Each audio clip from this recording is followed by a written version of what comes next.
Hey Kev, let's follow this trail over here. This looks like there might be something waiting down there. All right.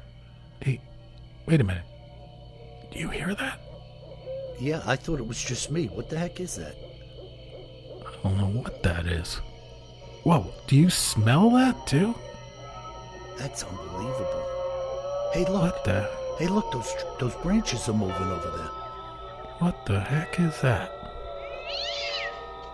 Holy cow, is that what I think it is? Look at that thing.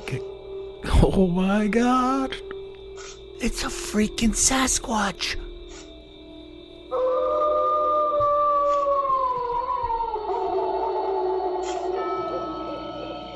Welcome to the Bigfoot Terror in the Woods Sightings and Encounters podcast. I am your host, W.J. Sheehan, author of the series of books, Bigfoot Terror in the Woods Sightings and Encounters, 38 volumes available in audiobook, paperback, and ebook. And now you can get all of them through our webpage, BigfootTerrorinthewoods.com. Just hit the links.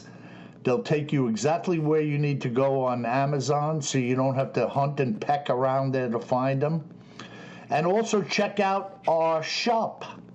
A lot of cool products on there. And hats, mugs, all kinds of cool stuff. So get in there and pick something up, folks.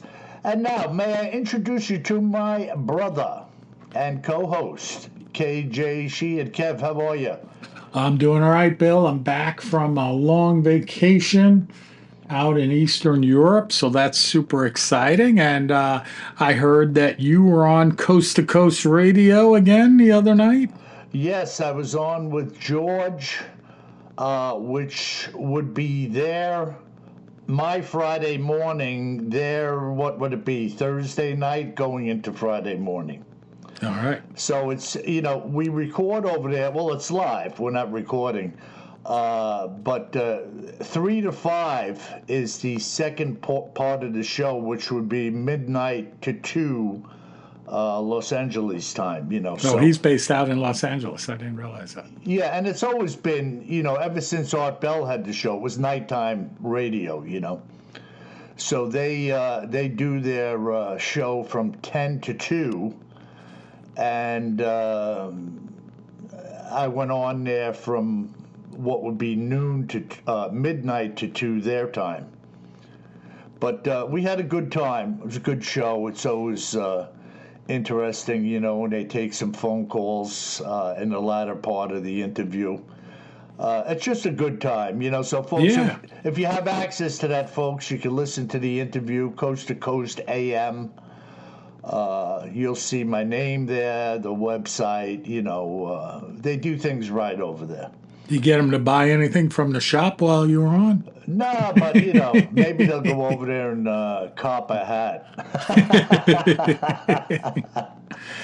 Hey, Good listen, old George. maybe George Norrie will send me a picture of him with a Terror in the Woods baseball cap on, drinking a mug of coffee. That would be awesome. Super cool, super cool. Well, we'll get into my trip after you go through some of these accounts that you're going to cover. Yeah, now I have some interesting things here today, folks. I have at least 2, maybe 3. We'll see where we go here. This fella, Albert Jenkins, a New Jersey resident, reported some really strange goings-on around his home in 2019 to me.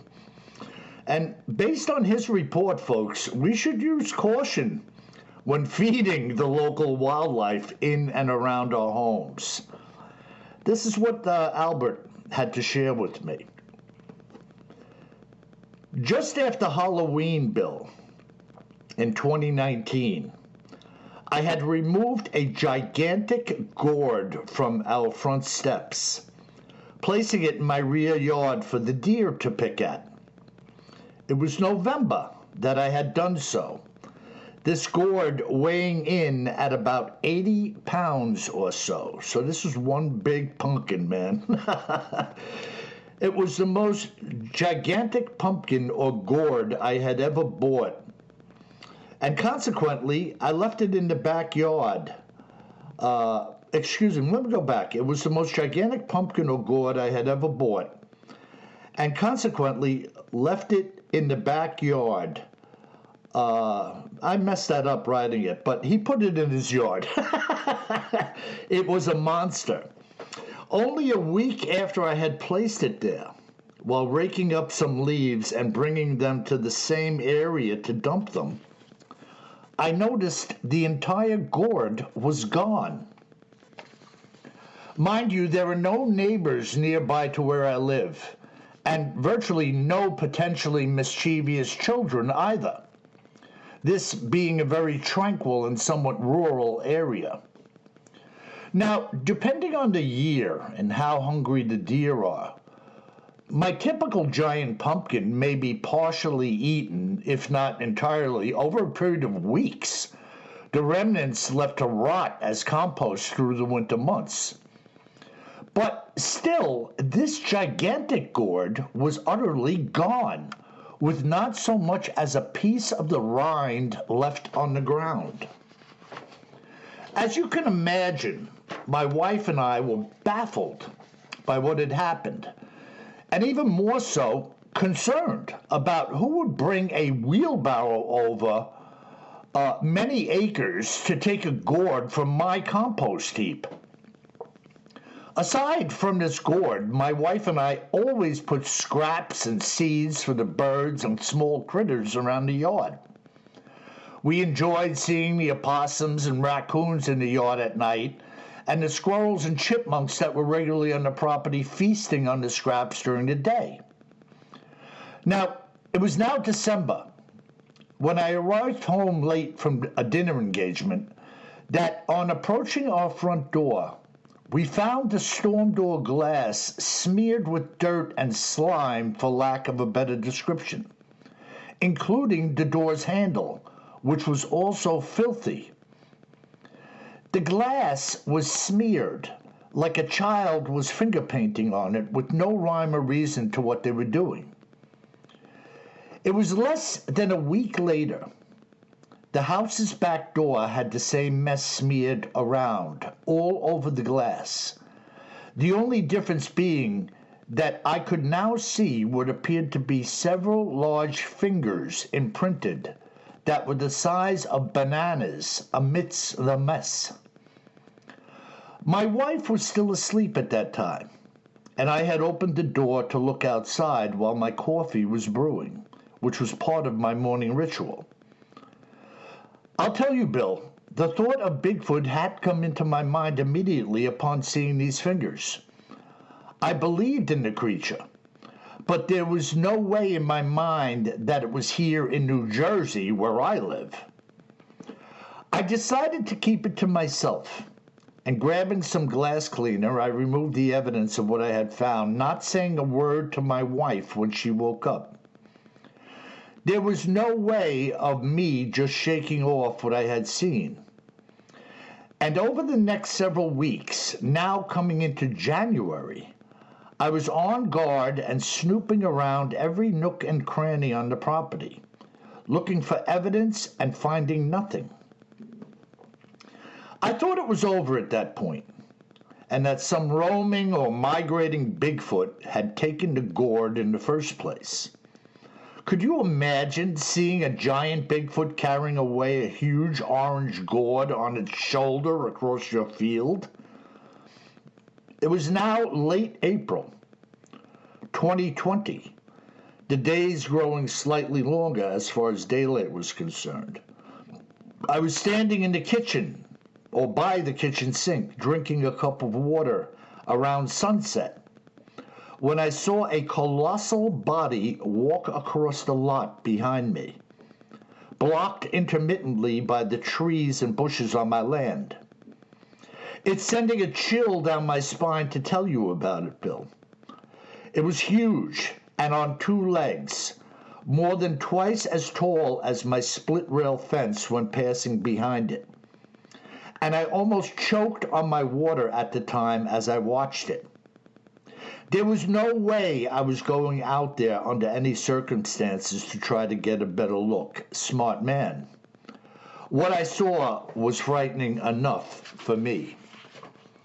It was precisely the way we all have imagined it in appearance. Tall, with long arms, taking significant steps like the monster it is. My wife was doing laundry in the basement then, and I was beside myself regarding what I would do or say when she came upstairs. I had to warn her. But what about the house and our investment in being here for so many years? What would the ramifications be?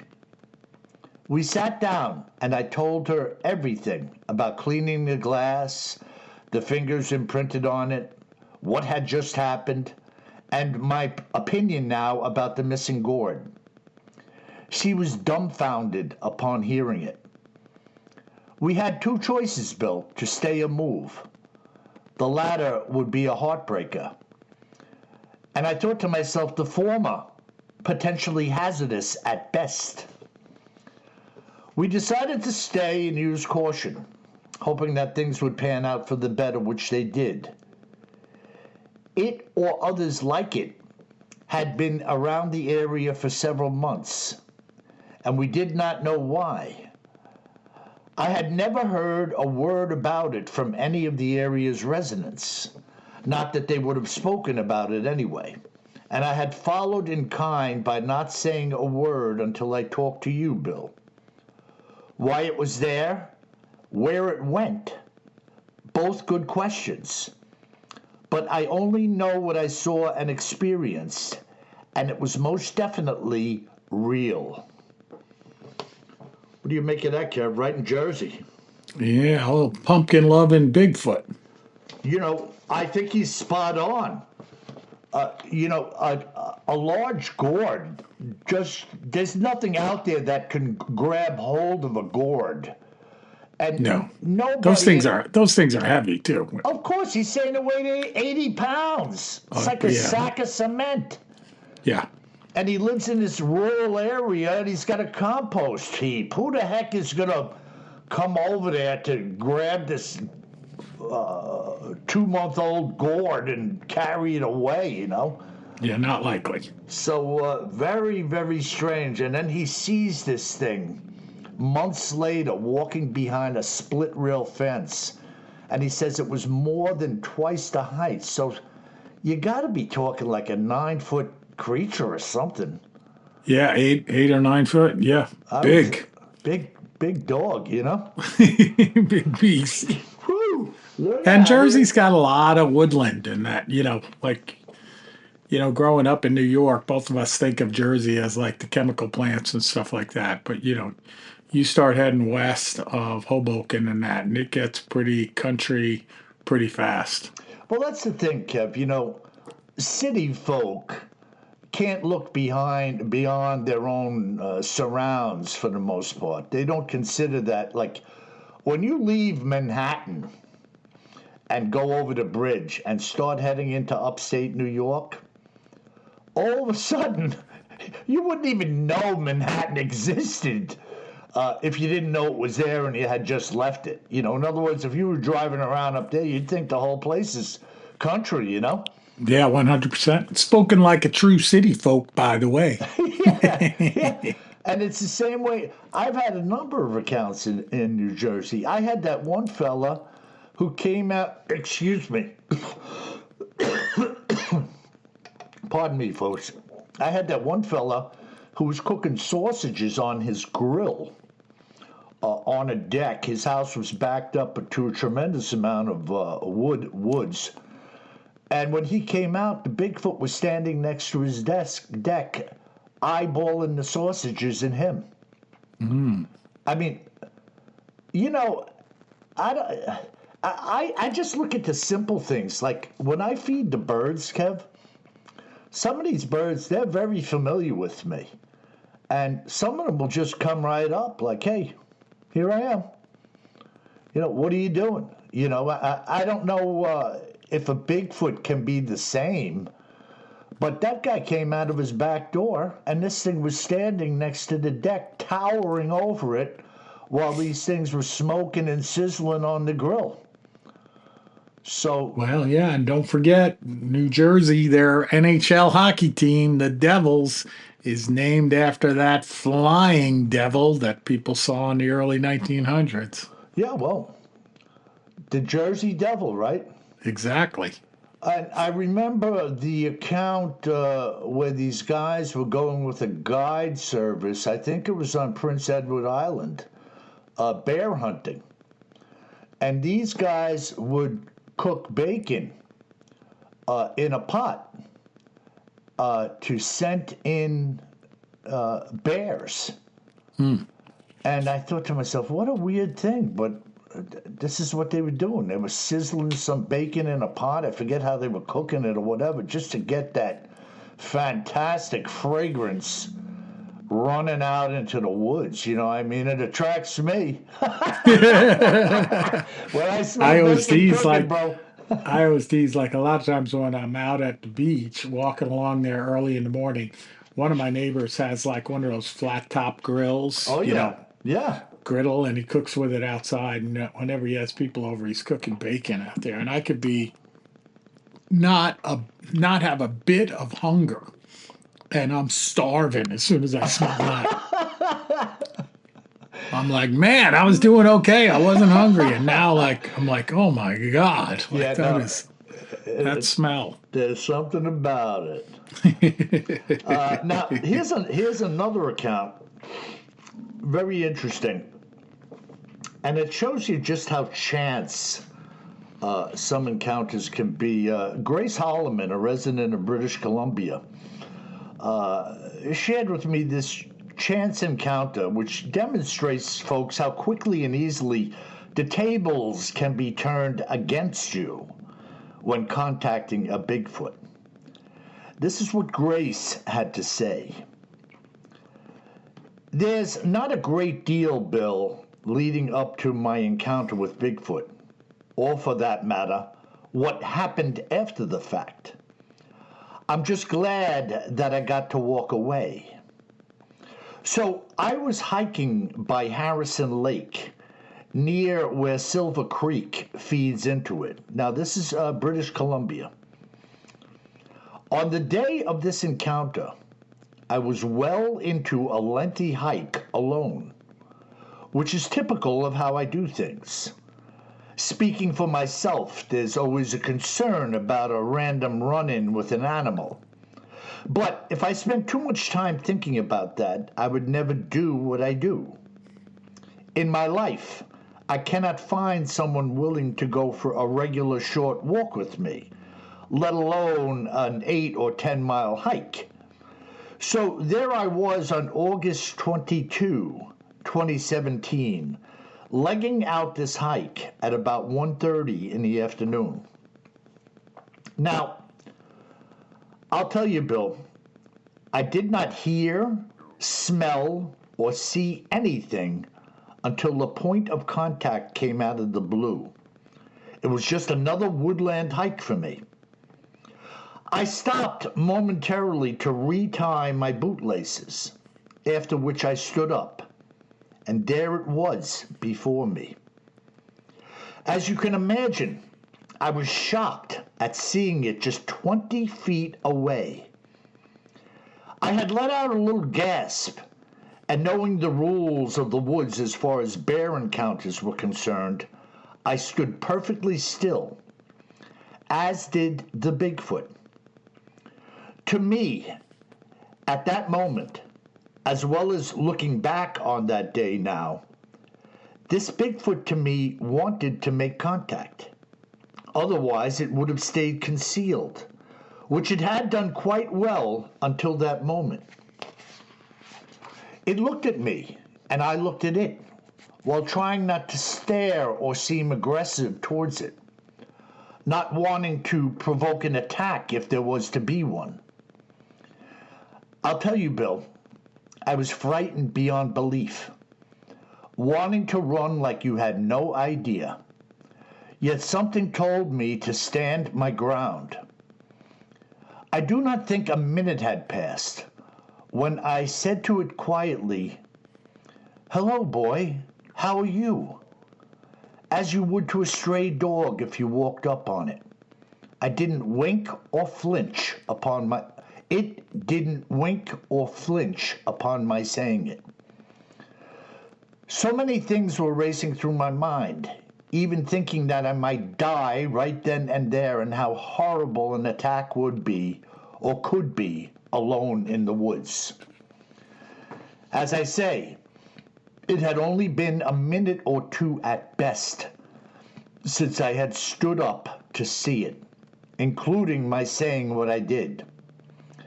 And it turned to its right and walked into the forest. I still did not run, but instead turned and began to walk out slowly and then more briskly, as you would imagine. I didn't see or hear anything of it for 3 miles or so on the outbound hike, making it back to my vehicle. Only you, Bill, and my closest girlfriend have heard about this encounter, and that is it. This Bigfoot was a female for what I will say are apparent reasons. But how she had gotten in front of me so quietly and without detection is a puzzler. Whether or not she had come in from the right hand or the left, it made no difference. The woods not being that dense at all on either side. I wondered if it was not just stealthily concealed, standing beside one of the trees, and I had not noticed it. Kind of like a deer standing still when you walk up on it. I estimate that she was about 7 feet tall, and perhaps even a little bit less, but very large. Her breasts seemed to begin lower on the chest than a human's, and hung relatively low on her belly. And she did have a belly, perhaps even being in the early stages of what we would call a pregnancy. After the fact, I felt a little sorry that I could not communicate with her. She seemed to mean no harm to me. Instead, she had just decided to let me see her, and to see me and I her. To be frank and honest with you, it was quite an emotional meeting. Her body was not obviously muscular, but very robust, like that of a bear. No bulging muscles, just a sizable, burly creature, maybe 3 feet across at the shoulders, and very little, if any, neck visible. Several areas of her body were devoid of hair, such as her breasts and the sides of her belly, and places where it seemed it may have even worn off, like elbows and parts of her back and rump. This encounter has wholly altered my lifestyle. There was no warning regarding its entry into my world. I'm certain it could have dispatched me quickly had it wanted to, with or without my having seen it, appearing like an apparition, and then drifting off into the woods. I could not even hear it when it was walking away, as though its feet and the forest floor were made from cotton. Not so much as a crunch was heard by my ears. How can such a thing be, Bill? Pretty bizarre, huh, Kev? Yeah, really interesting account. Can you imagine bending down to see your shoes and just looking up in that moment, and anything was there? A man, a Bigfoot, a bear, just appearing in front of you like, where the hell did you come from? Yeah, no. And then there's this like standoff, like she said, not a blink or a flinch, nothing. Just staring at her with these glassy black eyes, I would imagine. And then, doop, take a step, and she doesn't hear a thing of it moving away. She also commented that the wood was not dense. So what that means, I don't know exactly. Probably a more open or dispersed forest, where you could look around and see a bit, Sure. It wasn't filled with 6 foot tall brush as far as you could see, where you could just duck into it. And even then, she hears nothing as it exits. No crunching, no nothing. Just gone. Very bizarre, huh? Wild. And that was out in British Columbia, right? Yeah. So That is the hotbed. well, my friend goes hiking out there all the time. He's like Mr. Hiker. And recently he told me he was going to start carrying a frickin' shotgun. Well, he had Better put slugs in it, not buckshot. Yeah, he had a bear encounter many months ago, and he caught it on his iPhone and sent it to me. And he was in some tight woods. And he turns this path, whatever, and there's this bear. I mean, I don't think this bear was 30 feet away from him when he put the iPhone on it.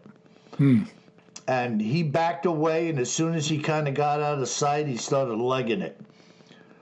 And I said to him, man, you need to really be carrying a gun in there.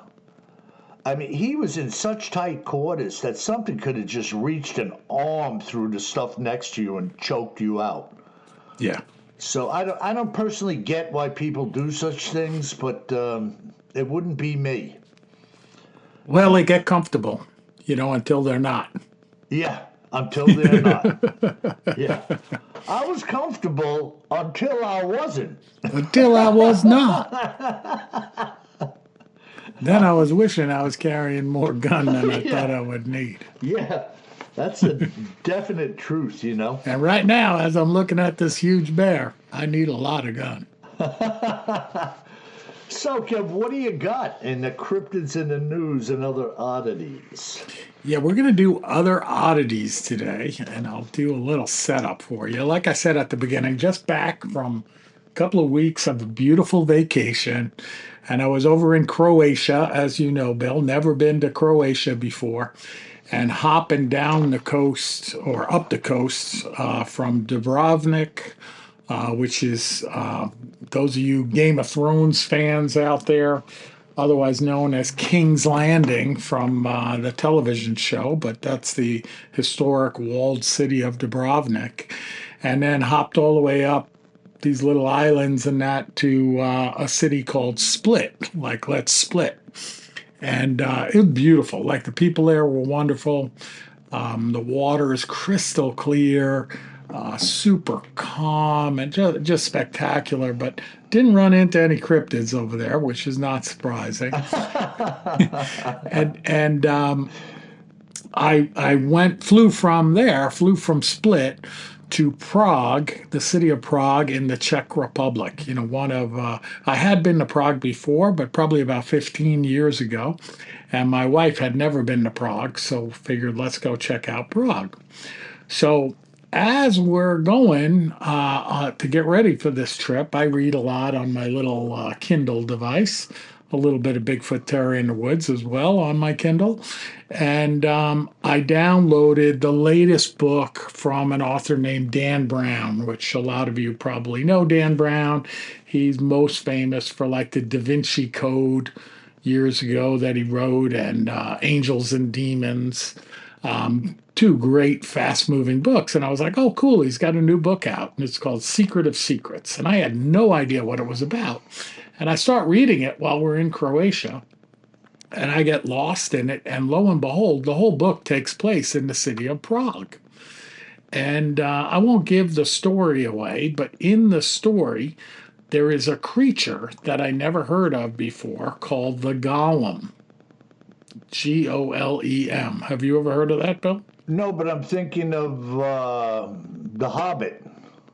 Oh, yeah. Remember Golem, that monster that they portrayed in the movie, Yeah, I forget. So maybe that's a takeoff on this. Yeah, Bill. Now, I'm in these gift shops, walking around Prague, right, looking for souvenirs, and all of a sudden I see these, like, magnets for your refrigerator that are like this big ogre-like monster.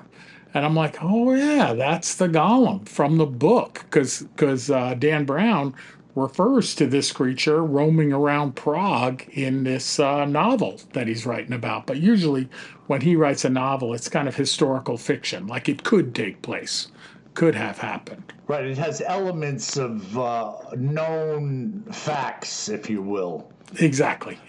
So I'm like, all right, this is kind of cool. So then I figured, all right, we got to do this podcast when I get back. Let me look into the legend of the Golem, and it's pretty interesting. And it is kind of a legend, but it goes all the way back to the 16th century in the city of Prague.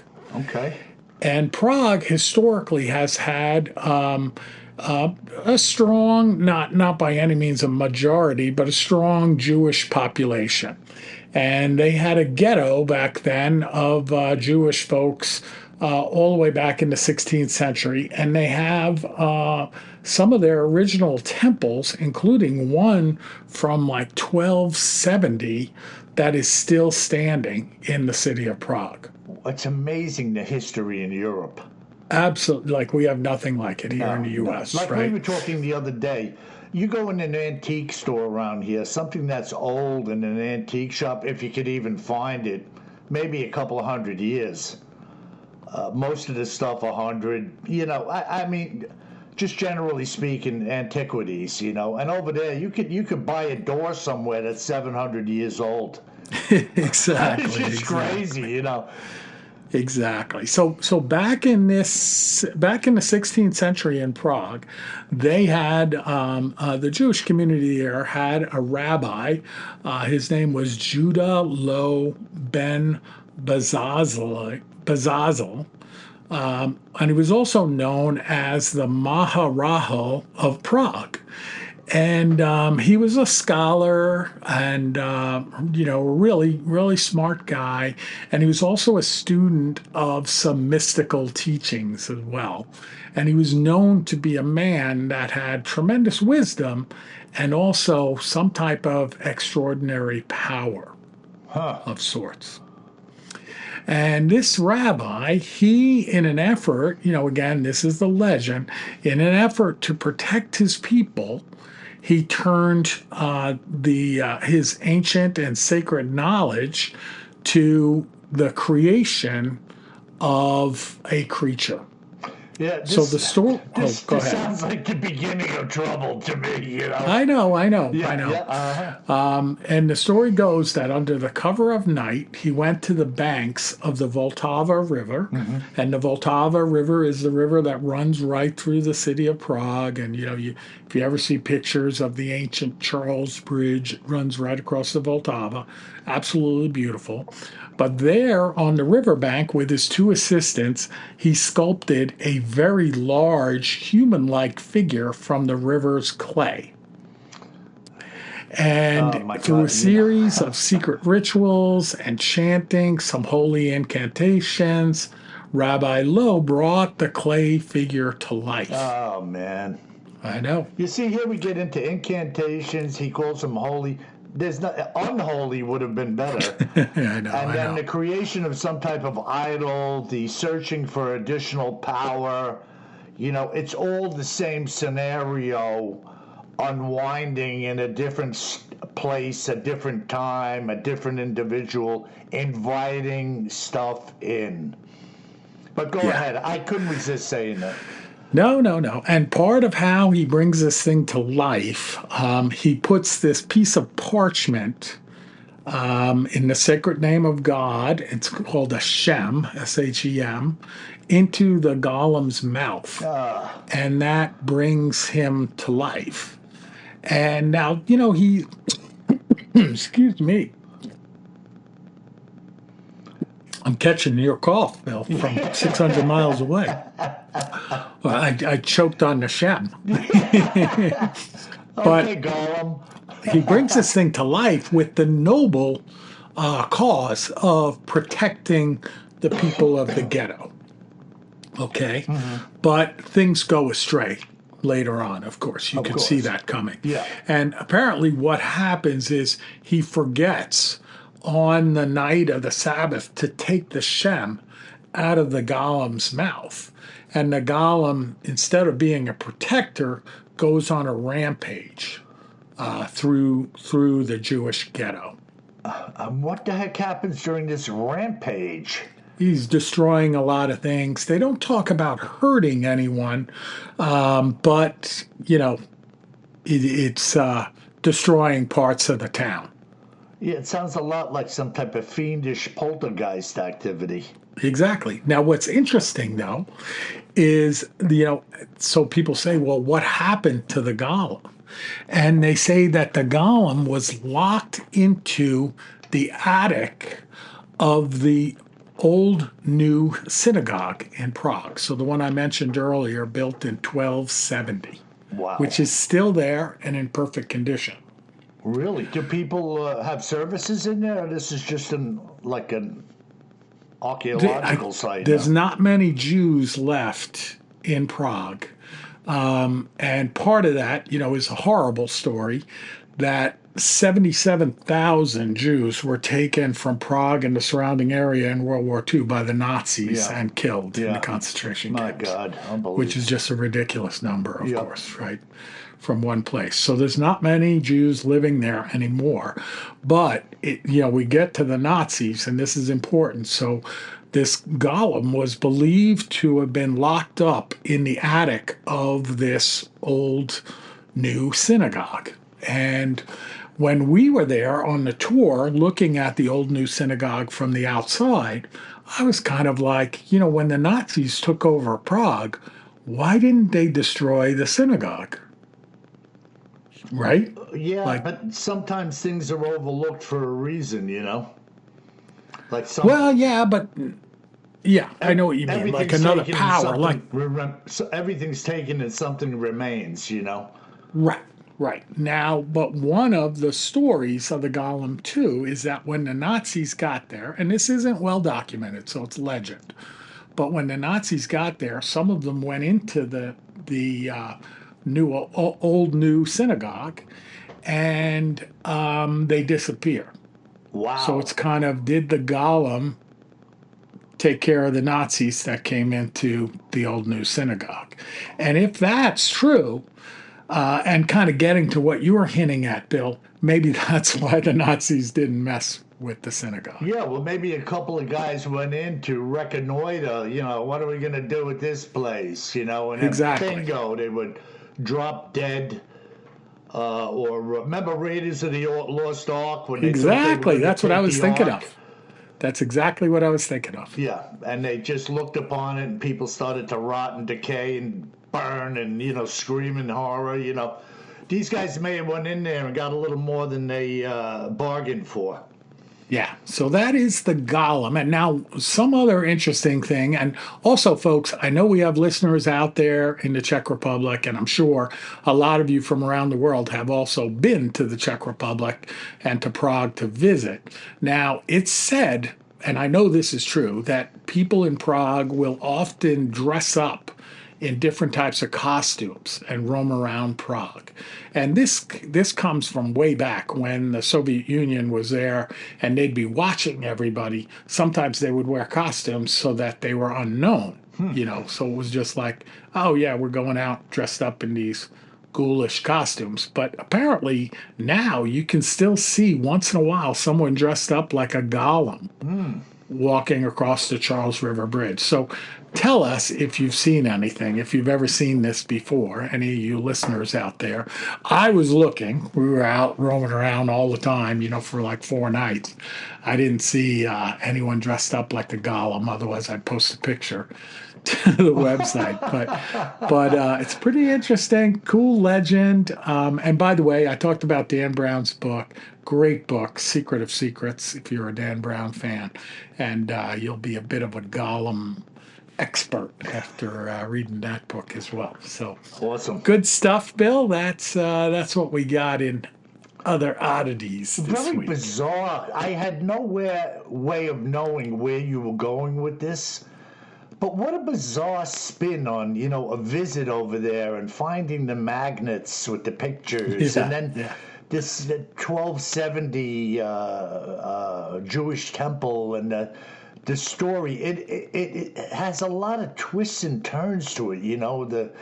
historicity of this purported rabbi going down by the river. Oh, yeah, and how it all comes together. Yeah. You know, the travel, the Dan Brown book, the magnets, our podcast. Yeah, you know, it was it's a kind real of cool. tangled web. Yeah. Well, hopefully I untangled it a little bit no. and I didn't just give you a tangled mess. Very interesting. Very interesting, man. That was cool. Awesome. So what do we have in our listener mail? Anybody? Yeah, we got a good listener mail here, Bill. Comes in from Dave. And I'm bringing this one up because by the time you listen to this one, folks, the NHL hockey season will have just kicked off. And those of you that have been listening for a while know that I'm a huge Carolina Hurricanes fan. And Dave writes in and he says, "Hey guys, I've been listening to the podcast for quite some time. I really look forward to the new weekly episodes. I have to say that I'm disappointed in Utah's decision to name their hockey team the Utah Mammoth. I wholeheartedly think that the Utah Yeti, or in KJ's honor, the Utah Yowie, would have been a better choice." And then he writes, Bill, "Actually, my apologize, Kevin. Make that the Utah Yowie." Please keep the stories coming, gentlemen. They are truly fascinating. All the best, Dave. And Dave, I didn't even see that they had picked the Utah Mammoth. Last year was their first year as a hockey team, and they went by the Utah Hockey Club. Very interesting there. Hopefully they didn't pay too much for the name creation. Very creative, the Utah Hockey Club. Exactly. But now apparently they're the Mammoth. And yeah, I agree. Yeti was in the running, and I don't know why they didn't pick Yeti. Yeah, I don't know. Utah Mammoth, it just doesn't ring to anything to me. But no, and I guess they find, a lot of fossils and skeletons of mammoth and dinosaur out there. But come on, mammoth? No. What, no fossils of Yetis? Yetis? How about Sasquatch?